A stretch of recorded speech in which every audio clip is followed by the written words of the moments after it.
ഈത്തപ്പഴം കഴിച്ച് ഉടനെ തന്നെ വെള്ളം കുടിക്കുക എന്നുള്ള സമ്പ്രദായം വിടുക. ഈത്തപ്പഴം ചവച്ച് അകത്തേക്ക് അടക്കട്ടെ. ഈത്തപ്പഴം കൊണ്ടാണ് നോമ്പ് മുറിക്കേണ്ടത്. ആളുകളെ പണി എന്താണ്? വിളി കേട്ട ഉടനെ തന്നെ ഈത്തപ്പഴം എടുത്ത് വായിലിട്ടു, ചവച്ചു, വെള്ളവും എടുത്ത് കുടിച്ചു. അപ്പൊ വയറ്റിലേക്ക് എത്തുന്ന ഏതാണ്? വെള്ളമാണ്. അപ്പൊ ഈത്തപ്പഴത്തിന്റെ പ്രതിഫലം ഇഷ്ടപ്പെട്ടു. വായിലിട്ട് ചവച്ചുകൊണ്ട് നോമ്പ് മുറിയില്ല.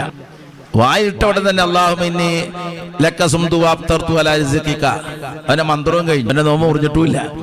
ഭക്ഷണം വായിട്ട് ചവകൽ കറാഹത്താണ്. വൈകുന്നേരം വരെ ചവച്ചത് കൊണ്ട് നോമ്പ് മുറിയില്ല. അത് ഉള്ളിലേക്ക് എത്തണം. ആദ്യം ഈത്തപ്പഴം കൊണ്ട് നോമ്പ് മുറിക്കുക.